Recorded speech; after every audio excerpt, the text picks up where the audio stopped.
Kamusta batang 90s horror? Itago nyo na lang ako sa pangalang Gino. Matagal ko nang gustong ibahagi itong naranasan ko. Pero hindi para manakot, kundi para mag-ingat na din yung ibang tulad ko na madaling matuwa kapag ka sobrang ganda ng isang deal.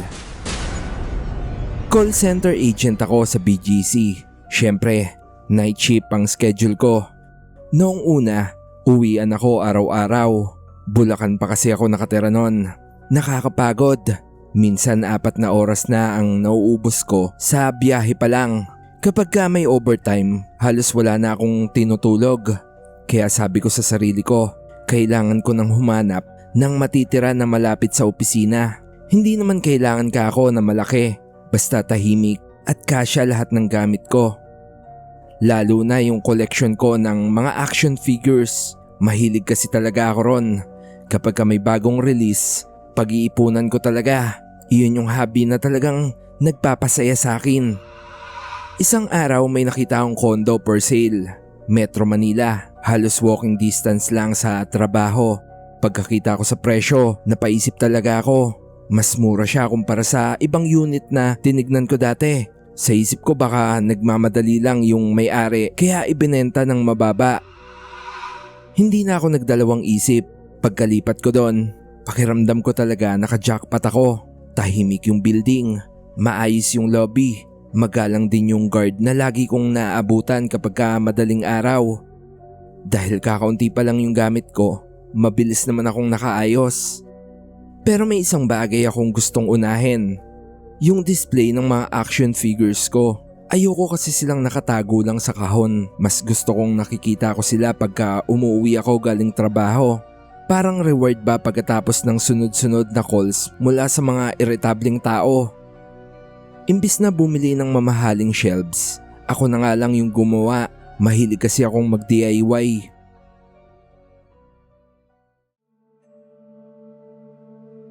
Isang Sabado ng madaling araw, bandang 2:00, kakauwi ko lang galing sa shift. Tahimik yung buong floor. Wala akong narinig, kundi mahinang ugong ng exhaust. Sabi ko, ito na yung perfect time para ikabit yung una kong shelf. Dahan-dahan kong sinimulang mag-drill. Ayoko rin namang makaabala sa mga kapitbahay. Pero ilang segundo pa lang yung lumipas. Napahinto ako. Napatay ko kagad yung drill. Tahimik ulit. Akala ko nagkataon lang. Maya-maya, mas malakas. Kasunod nito, 2 pang malalakas na lagabog. Eksaktong 4. Parang may mabigat na bagay na paulit-ulit na ibinangga sa pader sa kabilang unit. Napakamot na lang ako sa ulo. Sorry mahina akong sabi kahit walang nakakarinig. Inisip ko na baka naiinis na yung katabi ko sa ingay ng pagdidrill ko. Yun kahit tingin ko hindi naman malakas yung tunog nito. Kaya itinabi ko na nga lang muna yung mga gamit. Pagdating ng umaga, naisipan ko na magpaalam muna sa katabi kong unit bago ko gumawa ng kung ano sa pader. Kumatok ako. Pero walang sumagot paring RJ. Ilang beses ko pa sinubukan pero tahimik lang sa loob. Dahil doon tinuloy ko na yung pagkakabit ng shelf. Naisip ko na wala na sigurong tao. Wala na kasi akong naririnig na kahit ano. Hanggang sa natapos ko na nga rin yung unang shelf. Lumipas yung ilang araw. Naging normal naman lahat. Uwi ng madaling araw. Tulog hanggang tanghali. Ganun lang paulit-ulit. Hanggang sa isang gabi, pagka-uwi ko, dumiretso kagad ako sa kusina. Nagluto lang ako ng instant noodles. Habang kumakain, nanonood ako ng videos tungkol sa mga bagong action figures sa cellphone ko. Paglabas ko, napansin kong 3:00 na pala. Saktong tingin ko sa digital clock, 3 AM na. Hanggang sa napalingon kagad ako sa pader. Napatigil ako sa pagsubo ng noodles. Ilang segundo yung lumipas. Mas mabigat, napalunok ako. Hindi ako gumalaw. Pagkatapos, isa pa uli. At isa pa. Pagkatapos nung pang-4 na lagabog, tumahimik na. Napatingin ako sa drill na nakapatong sa lamesa. Hindi ko naman yun ginagamit. Wala rin akong ginagawa. Nanonood lang naman ako sa cellphone mula kanina at hindi naman malakas yung tunog nito. Sinubukan kong makinig sa pader nang may marinig ako na parang mga hikbi. Mahina pero impit yung iyak. Napakunot yung noo ko. Di ko sigurado kung iyak ba yon o parang langit-ngit lang ng pinto na dahan-dahan bumubukas. Pagkatapos nun, tahimik na uli. Kinabukasan, paglabas ko, napansin kong bukas yung pinto ng katapat na unit. May maintenance na naglilinis, kaya napatanong ako, "Boss, kilala niyo ba yung nandito sa tabi ng unit ko?" Umiling lang siya. At ito na nga yung unang nagpaghimbal sa akin, paring RJ. Nung tinanong ko kasi kung pamilya ba yung nag-o-occupied o mag-isa lang, ang sagot ng staff "Matagal nang walang tao dyan. Sa totoo nga ikaw lang tsaka yung taga dun sa malapit sa elevator yung nag-o-occupy ng unit nila dito sa floor na to. Lahat ng unit, bakante o kaya pinaparentahan." Napakunot yung noo ko. Sigurado ka? Merong mga lagabog dyan kagabi. Ano yun, multo? Sarkastiko kong tanong. Nakita kong parang namutla si kuyang maintenance. Dahan-dahan siyang tumingin sa pinto. Sir, baka po nagme-maintenance lang yung kasama ko." Napakamot na nga lang ako sa ulo, sabay tango at alis. Pero habang pababa ako ng elevator, hindi na nawala sa isip ko yung sinabi niya. Lumipas ulit yung mga gabi, pareho lang. 3:00, 4 na lagabog sa pader, tapos katahimikan. Hanggang dumating yung gabing hindi ko na makakalimutan. Saktong 3 linggo na ako sa kondo. Tandang-tanda ko yung petsa, July 7, nang may marinig akong parang nag-aaway. 2:30 lang nun, may mahinang hikbi, napakababa ng boses. Halos hindi marinig. Hindi ako sigurado kung tama ba yung narinig ko, kaya pinatay ko pati yung electric pan. Biglang naging sobrang tahimik ng buong unit. Doon ko narinig uli. Iyak nga yun, mahina, putol-putol. Parang pilit na pinipigilan yung iyak niya. Nanlamig yung mga braso ko. Unti-unti akong lumapit sa pader. Habang papalapit ako, mas luminaw yung iyak. At sunod nun, unti-unti ko na naiintindihan yung sinasabi nito. "Wag, tama na." Nang biglang 4 na malalakas na lagabog. Napabuwal ako mula sa pagkakadikit ko sa pader. Napatingin ako sa orasan. 3:00 na sakto, pero hindi katulad ng mga nakaraang madaling araw. Hindi natapos sa katahimikan yung lahat, parang RJ. Dahil pagkatapos ng mga lagabog, isang malademonyong boses yung narinig ko sa kabilang unit. Dapat lang sa'yo yan. Nung marinig ko yon, hindi ko alam kung bakit pero parang may nagtulak sa akin para tumakbo sa pinto. Pero nung makarating ako doon, imbis na buksan parang naistatwa ko habang nakahawak pa sa doorknob. Napahinga ako ng malalim, sabay naisipan kong sumilip na lang sa silipan ng pinto. Ito po yung butas na maliit kung saan makikita mo kung sino yung nasa harap ng pinto bago mo buksan. Dahan-dahan kong inangat yung cover nito at sumilip. Laking hilakbot ko nang makita ang isang lalaki na palabas sa kabilang unit. Puno ng pulang likido yung damit niya. Habang humahakbang siya, tumutulo pa sa sahig ng lobby. Kita ko na may hawak siyang hindi ko alam kung palakol ba o martilyo. Mas nangilabot nga ako nang dahan-dahan siyang tumingin sa pinto ko na para bang alam niya na may nakatingin sa kanya mula rito. Dahil nga doon nakita ko yung kabuuan ng mukha niya. Mahaba at mamasa-masa pa yung buhok niya na halos tumakip sa kalahati ng muka. Nakangiti ito na parang nakakaloko. Halos suminto yung tibok ng puso ko nung biglang sumugod siya papalapit sa pinto. Napatumba ako ng una yung likod. Kasabay nun, malalakas na lagabog. Parang hinahampas to ng kung anong matigas na bagay. Nagmamadali ako na tumayo para tumakbo. Sa totoo lang, hindi ko alam kung anong gagawin ko nun dahil nagpanik talaga ako. Una kong nadampot yung drill ko. Tinutok ko sa pinto na parang baril. Halos maihi ako sa pantalon nung biglang huminto yung mga lagabog sa pinto. Ilang minuto bago ako nagkaroon ng lakas ng loob para sumilip uli. Napahinga ako ng malalim nung nakita kong wala na yung lalaki. Sa mga oras na yon, in-expect ko na malamang may damage yung pinto ko. In-expect ko na din na puno ng pulang likido yung hallway sa labas. Kinuha ko yung cellphone ko para humingi sana ng tulong sa pulis o gwardya. Pero naalala ko paring RJ na wala nga pala akong number ng mga to. Wala akong data, walang landline. Kaya syempre ano pa nga ba yung gagawin ko nung mga oras na yon kundi lumabas ng personal para humingi ng tulong. Ilang beses ako bumuelo habang hawak ko pa din yung portable drill na ginawa kong parang baril.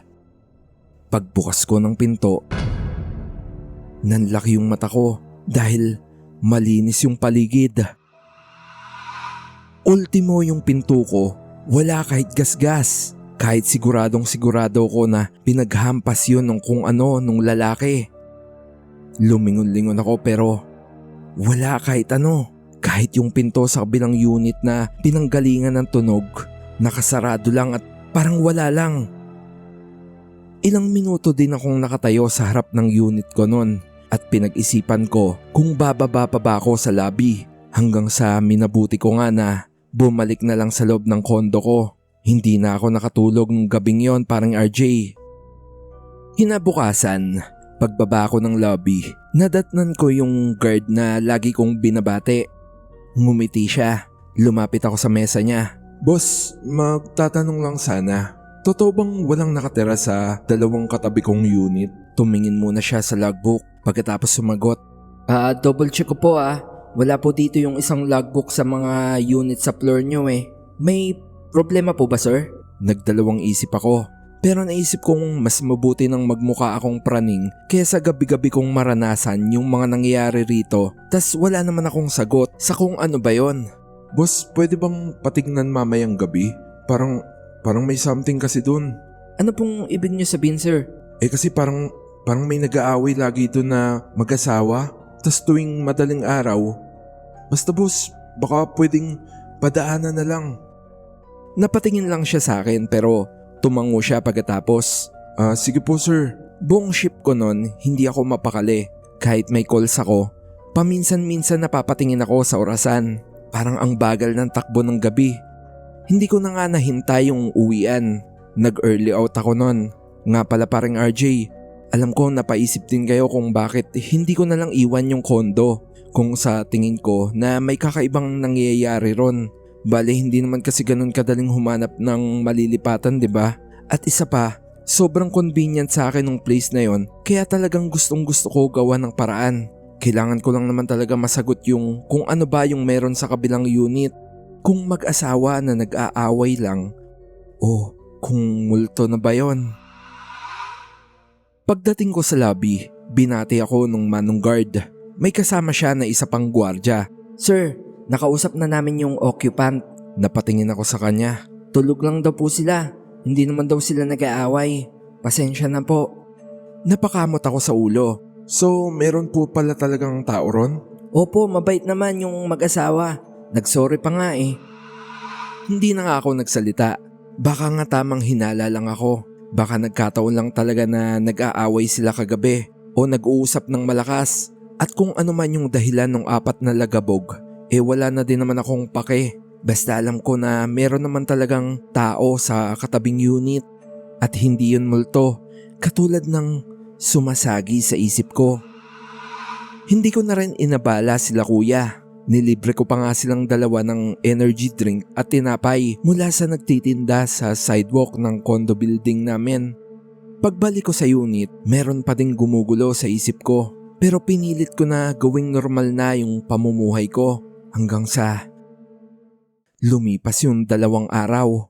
Pagka uwi ko galing trabaho, naabutan ko ulit yung guard sa lobby. Pagkakita niya sa akin, "Sir Gino, pwede bang paistorbo?" Lumapit ako. Medyo seryoso yung mukha niya. "Sir, may gusto lang po sana akong itama."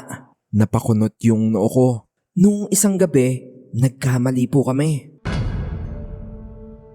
Ano pong ibig niyo sabihin? Yung tinignan po pala namin, maling floor. Parang may humawak sa sikmura ko, parang RJ. Hindi kaagad ako nakasagot. Sandali, ibig sabihin? Tumango siya. Hindi po yung katabing unit nyo yung napuntahan namin. Kaya po pala may tao. Pakiramdam ko biglang nanuyo yung lalamunan ko. Tumingin lang siya sa akin. Pagkatapos, sinabi niya yung pangungusap na hanggang ngayon, hindi ko pa rin makakalimutan. "Sir, yung dalawang katabing unit nyo, pareho pong bakante." Hindi na ako kagad umakyat sa unit. Pakiramdam ko kasi kahit sabihin kong pagod ako hindi rin naman ako makakatulog. Lumabas muna ako ng building. May maliit na tindahan sa tapat. Doon ako madalas bumibili ng kape o instant noodles kapag tinatamad akong magluto. Paglapit ko, ngumiti agad sa akin yung tindera. Uy, sir, kamusta? Tumango lang ako. Kape nga po. Habang hinihintay ko yung sukli, napansin niya siguro na tahimik ako. "Kamusta? Parang ang bigat ng iniisip mo ah." Napangiti ako. Halata ba masyado, te? "Oo naman. Araw-araw kitang nakikita eh. Ngayon lang kita nakitang parang wala sa sarili." Hindi ko alam kung bakit. Siguro dahil gusto ko lang mailabas yung bigat sa dibdib ko. Kaya naikwento ko kay ate yung mga naranasan ko. Tahimik lang siyang nakikinig. Hindi siya sumingit. Hindi rin siya tumawa. Pagkatapos kong magsalita, isa lang ang tinanong niya. Anong floor ka ba? Sinabi ko yung floor. Bigla siyang natahimik. Hindi niya kagad ako tinignan. Dahan-dahan niyang nilapag yung hawak niyang kaha. Akala ko wala nang bibili sa floor na yan. Hindi ikaw ang unang nakaranas niyan. Napalunok ako. Yung mga dating nakatira dyan, pare-pareho halos yung kwento. Hindi ba nila sinabi sa'yo? Umiling lang ako. Sabi ng agent, Rachel lang daw. Mapait siyang napangiti sa akin. Maraming taon na yung nakalipas. May mag-asawang nagsasama dyan sa floor na sinasabi mo. Malamang katabihan ng unit mo. Hindi sila kasal, live-in lang. Sabi ng mga nakakakilala sa kanila, madalas daw silang mag-away. Hindi raw yun napapansin ng ibang tao. Pareho kasi silang tahimik kapag may ibang nakatingin. Pero kapag nakakulong na sila sa unit, doon nagsisimula na saktan ng lalaki yung babae. Isang madaling araw, may narinig daw na malalakas na lagabog mula sa unit nila. Akala ng mga kapitbahay, nag-aayos lang ng gamit. Kinabukasan, tahimik na ulit. Lumipas pa yung ilang araw bago nila nalaman ng totoo. Nung magsimulang mangamoy na sa buong floor. At alam mo na siguro kung ano yung naabutan ng pulisya sa loob ng unit. Ayon sa usap-usapan ng mga dating residente, inumpog daw ng kinakasama niya yung ulo nito sa mismong pader. Ayon na nga din sa kwento, halos hindi na makilala yung babae dahil sa itsura ng ulo at mukha nito. Pero sa tingin ng pulisya, hindi lang ang pagkakaumpog sa pader ang kinasawi ng babae dahil kita na may mga pasa at sugat ito na mukhang hindi galing sa pader, kundi sa paghampas ng kung anong matigas na bagay.